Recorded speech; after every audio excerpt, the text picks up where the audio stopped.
morning, everyone, or good evening, depending on where you are.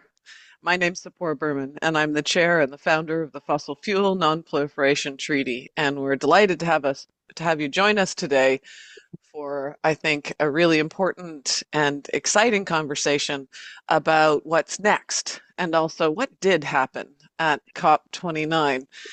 For those of you requiring interpretation, actually for anyone, given that there's going to be conversation in both Spanish and English, please look to the bottom of your screen. There's an interpretation button there. You can choose your language. There'll also be detailed instructions in the chat. I'm going to start with some questions to our incredible panel today. But we want to hear from you. So if you have questions as we go, please, again, at the bottom of your screen, you'll see the Q&A button. Please put your questions there and we will curate them. And after a little bit of a panel discussion, we'll come to your questions. So let's get started.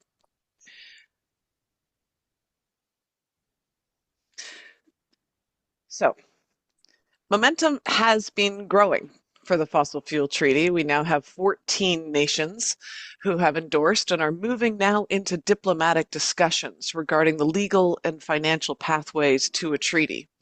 This is critical, especially given what we're going to discuss today. We know that UN processes are not moving quickly enough to keep us safe, not moving quickly or ambitiously enough to support countries in the journey that they need to phase out fossil fuels. We finally have the words, phase out fossil fuels, as a result of many of your work and many hands around the world. We got that in Dubai. But what's the plan to phase out fossil fuels? We don't really have one. And the U.S. departure from the Paris Agreement, once Así que again, under desde the el Trump acuerdo de administration París, in bajo the la U.S., I think also highlights the critical opportunity for countries who are willing to show leadership to stand up and collaborate and create a plan. The outcomes of COP29, as you'll hear today, are a betrayal of the urgent needs of both people and the planet. Climate justice movements and civil society have unequivocally rejected these measures, exposing the alarming inadequacy of the global response to the escalating global crisis. The global north, which continues to expand fossil fuel extraction and bears the historical responsibility for the crisis, has once again failed to make meaningful climate finance commitments. So we have an incredible panel today to discuss all of this and walk you through some of the key issues. We'll hear from our panelists, and as I said, we'll then move to a Q&A. So please put your questions, post them in the Q&A function, and we'll gather and respond to them. Let me introduce to you our panel. Kumi Naidoo, who has joined the Fossil Fuel Treaty as our president, is joining us here this morning. Kumi is a human rights and climate justice advocate from South Africa. He was executive director of Greenpeace International, where I had the opportunity to work with him for several years.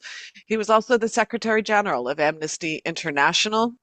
Kumi also served as the Secretary General of Civicus, the International Alliance for Citizen Participation. And of course, many of you know Kumi's incredible history as an activist against the apartheid regime and its educational system in South Africa. Amy Westervelt is joining us. She is a 20-year veteran, award-winning investigative print and audio journalist. Amy has received an ONA Award for Excellence in Audio Storytelling, multiple covering climate awards for climate reporting, a Wilbur Award for Excellence in Religion Reporting, 2 Peabody nominations, and was named a 2023 Covering Climate Now Journalist of the Year. Amy's earlier work from NPR, The Guardian, The Wall Street Journal, Inside Climate News, and various other outlets earned her an Edward R. Murrow, ONA, and Folio Awards as well. And she's often cited as among the earliest examples of accountability and reporting on climate. Her book, brought to you by Inside Big Oil's Total Information War, is forthcoming from Bloomsbury, and I can't wait. Tasneem Essop is joining us. She's an expert in climate, energy, poverty, and social justice issues. She's currently the executive director of Climate Action Network International. Tasneem has held various senior positions in government in South Africa and was a global and was a global climate policy and strategy. Now, see, look, in the middle of the webinar, I start getting calls, and soon my dogs will start barking, and that'll be very exciting. Tasneem was a global climate policy and strategy leader for the environmental NGO WWF International and served as head of delegation during the Paris COP.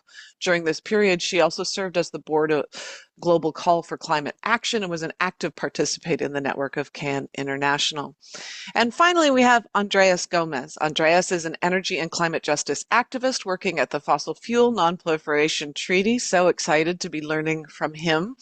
He's an environmentalist, petroleum engineer, and researcher in fossil fuels, climate, and post-petroleum societies and environmental transitions. He has participated in discussions, processes, and national and international publications on the exploitation of unconventional oil fields, fracking, and post-oil transitions. He's also a member of the Fracking Free Colombia Alliance. What a panel. Okay, here we go. Going into COP29 in November, there were hopes that there would be a new climate financing agreement in support of a just transition, with at least 1 trillion annually coming from developing countries. While there was an agreement, many, including our next speaker, and including countries in the global south, are calling it inadequate. Tasneem, you were there till the bitter end. This was quite a journey. Can you give us a flyover of the outcomes of COP29? Thanks, Supporter, and greetings to everybody. Fly over Baku after one is recovering from Baku. Sure. As you said, the takeaway from civil society across the board, actually, once the gavel went down, was absolute sense of betrayal. We had worked very hard through the year in terms of getting an ambitious outcome on finance at this COP. This was the climate finance COP.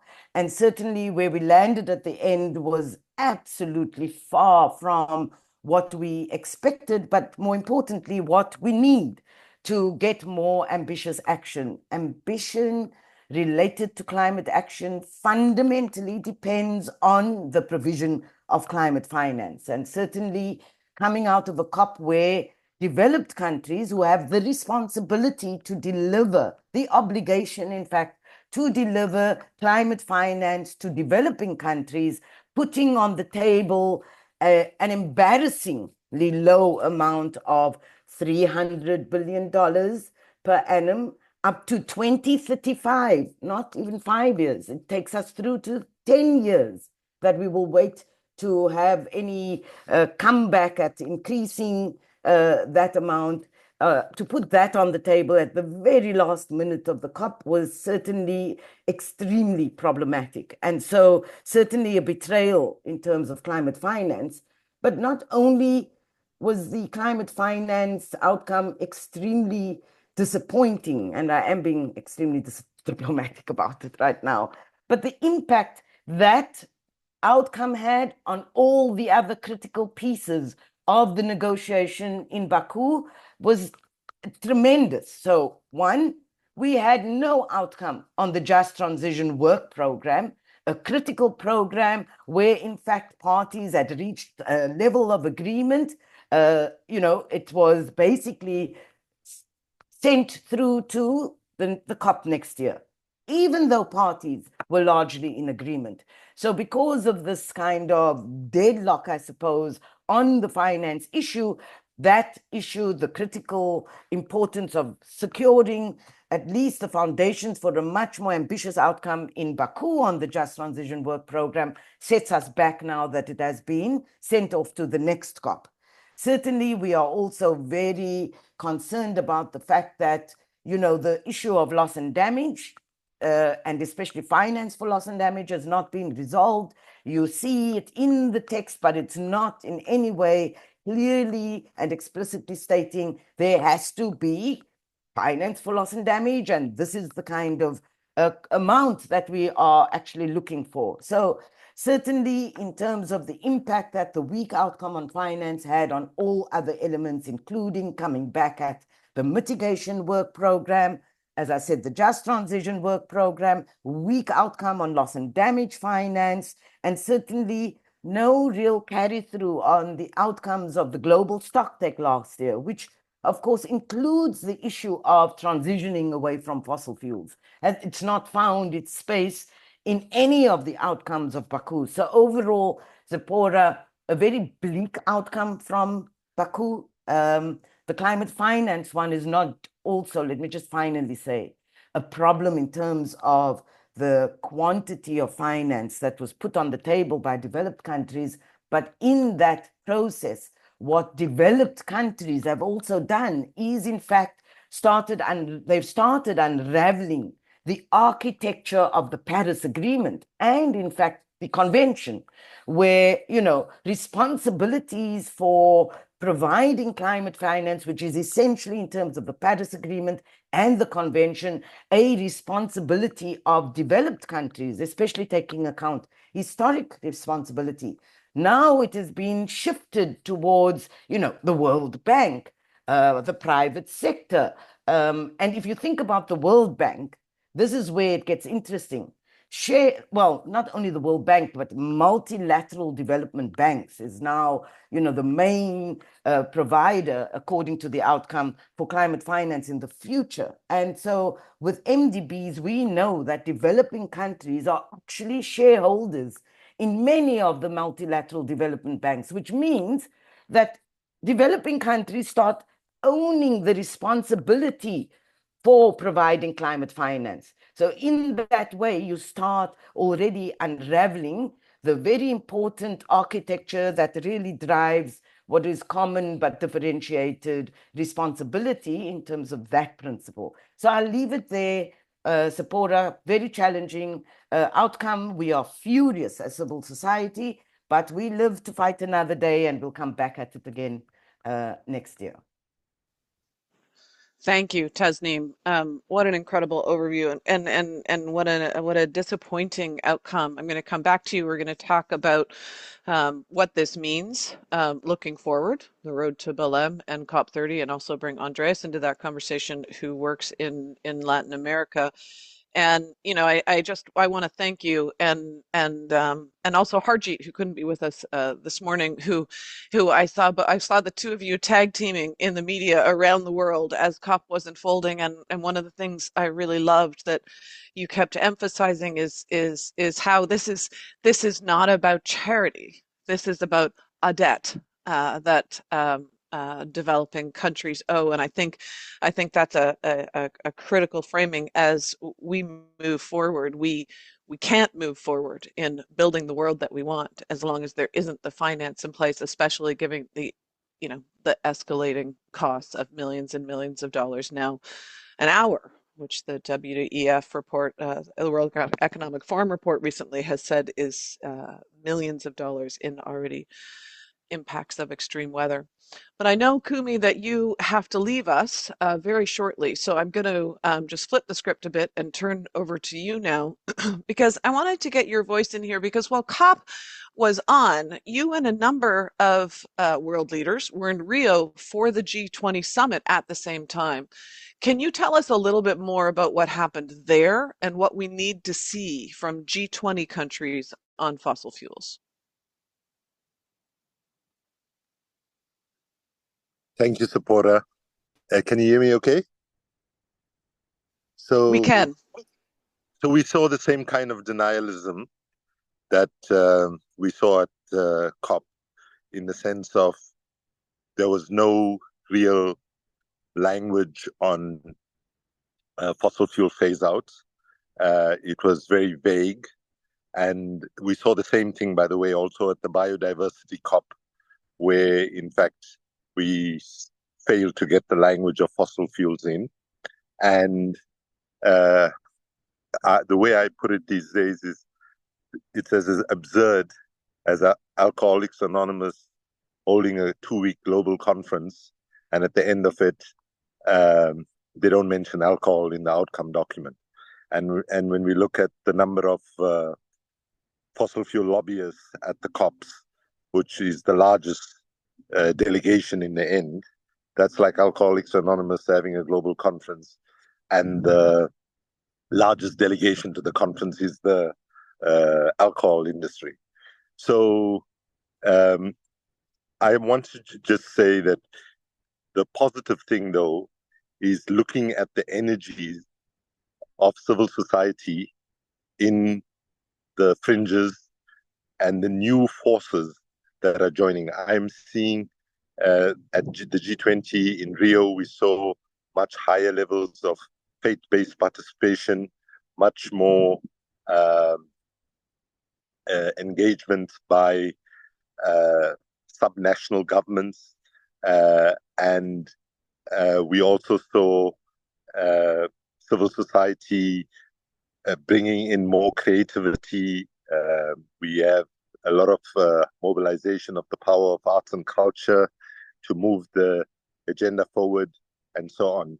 So when we, obviously, there's a lot of talk now about COP30, and one of the things that I would like to say is that before Paris, we never said the road to Paris.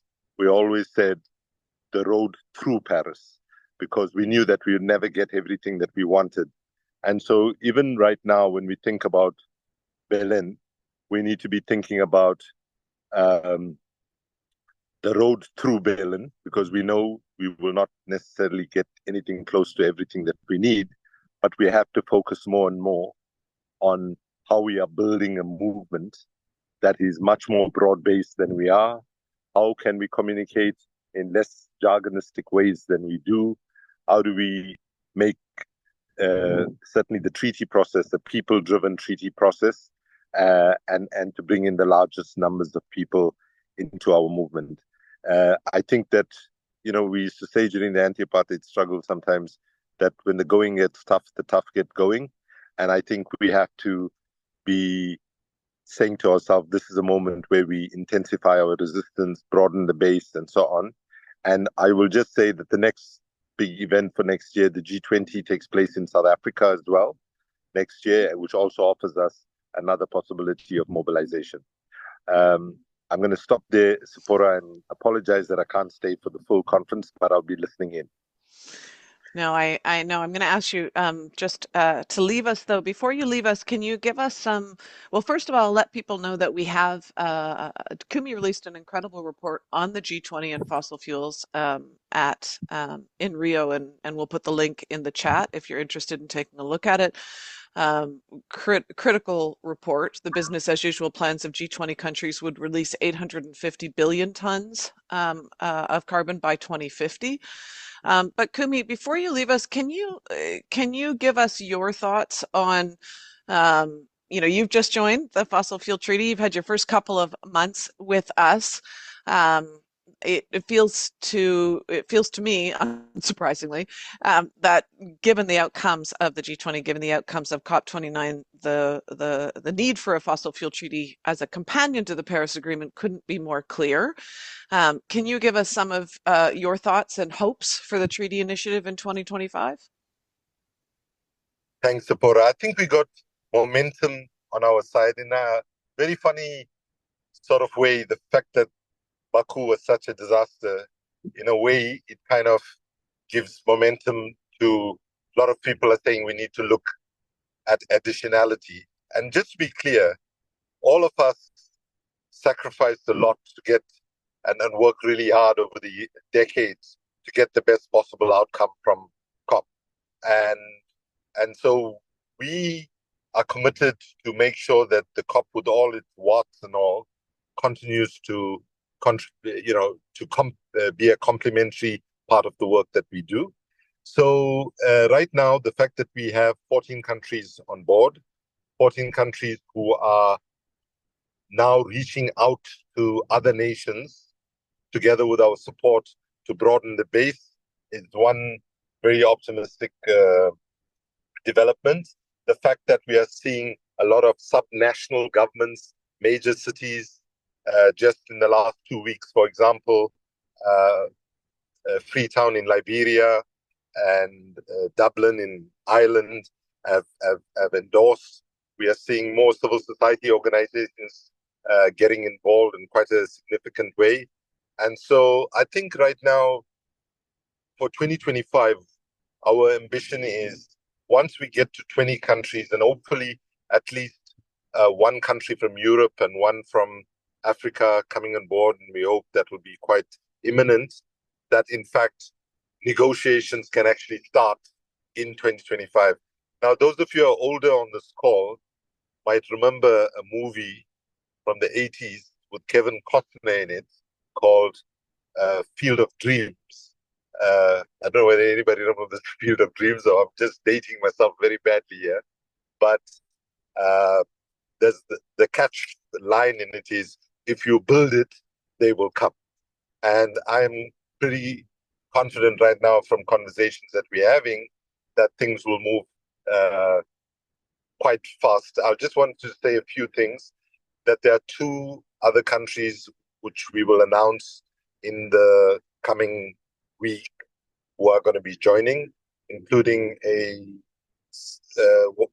actually one of the countries will be the largest population-sized country.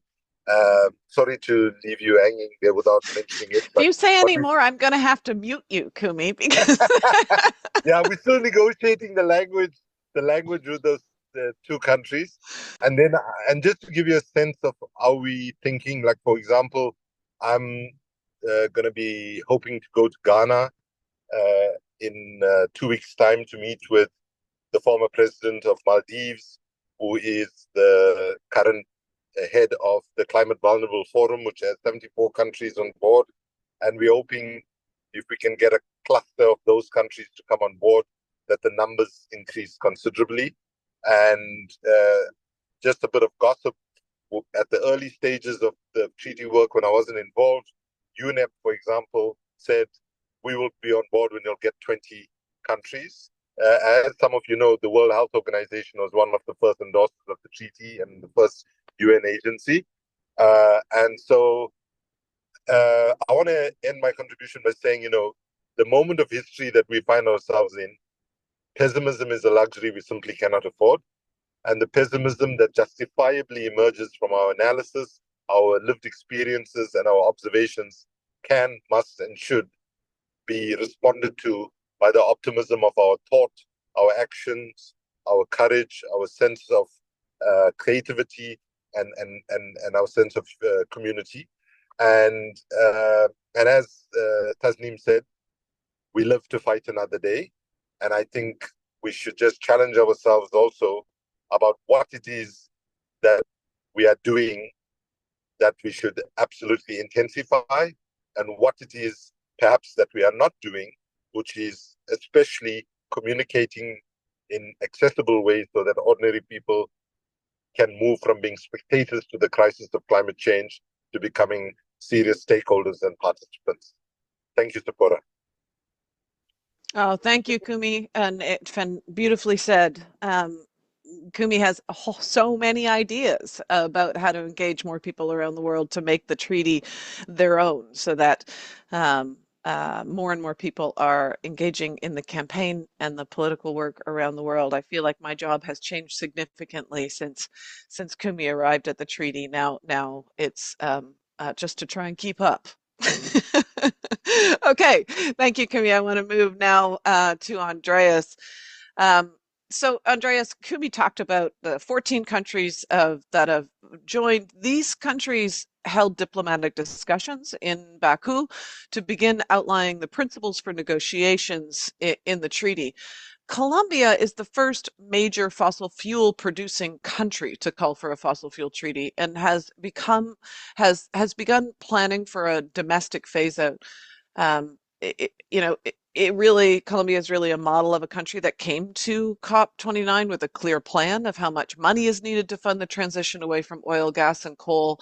So can you give us a little window into the thinking and what's happening, what's underway in Colombia, the role it played in COP29 at the ministerial meeting and beyond, and the leadership role that Colombia is playing in the media on this issue? Oh, we can't hear you. I think you're muted, Andreas. Okay. There you are. Hi. Thank you, Sephora. Hi, I'm going to speak in Spanish, just in case you need translation. Muchas gracias por la pregunta. Thank you so much for your question, Sephora. Well, yes, the fundamental role of Colombia in the uh, drive of the treaty has been quite clear.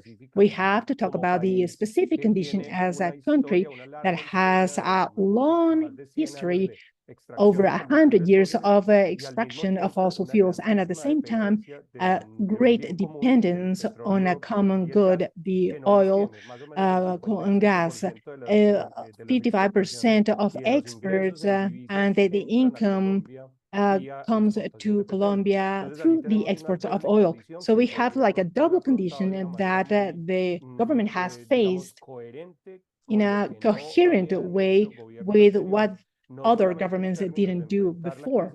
Not only facing the climate crisis with an effective action, but also facing this economic crisis of depending on something that you don't have.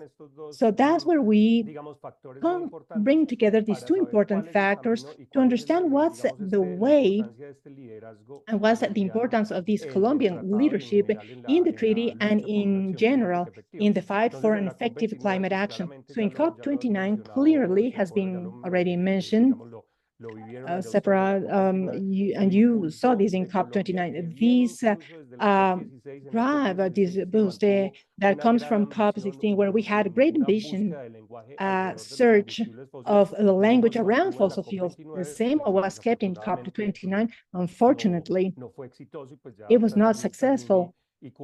And Tasneem and Kumi told us very well about what are these weaker outcomes from COP29. Now, although these results or outcome was very weak in COP29, this momentum and the pathway that the countries that have endorsed the treaty are building is making a great difference in the multilateral action that we are trying to see. That's where the role of Colombia has been fundamental. On the one hand, to try to approach new countries to join the treaty, but also in terms of the discussion of what would be the most important factors in the mandate of the treaty and to make it more concrete. And it was also mentioned before, and Tasneem and Kumi mentioned this, that for an economic justice as well, although countries like Colombia have exploited over 100 years the oil, gas, and carbon and coal, the exploitation is marginal, but we have a great dependence and a little possibility to step out of these fossil fuel dependence in a clear way. So fundamentally, we need economic resources from the north to the south, and this essentially has been one of the places where Colombia insists a lot in the negotiations, and as well as in the ministerial meetings. We talked about a media role that has been extremely important, not only in from the Minister of Environment, but the President Petros. Their international discourses of talking how we should phase out the fossil fuels. And if you remember, there is a comparison of, it was very insisting in the Colombian government, that which is the path of life or the path of death. That's where in this path of death is the fossil fuels. I would like to leave this element right there, highlighting the role of Colombia, not only in terms of the political discussion, but taking the more critical points to the discussion and to intensify the sphere of the treaty, to approach new countries, to reach out to more countries, and to have specific examples and taking them to a different pathway so that in the practice, as well as in the practice of the national policies. Thank you, Andreas. And I know you and many others from the treaty and from civil society and indigenous nations have been organizing together and also with the Colombia government in talking about a fossil-free Amazon. And I know that the Colombia government has now supported that. Can you tell us about some of the efforts that are underway around a fossil-free Amazon in the region and how that intersects with negotiations for a fossil fuel treaty?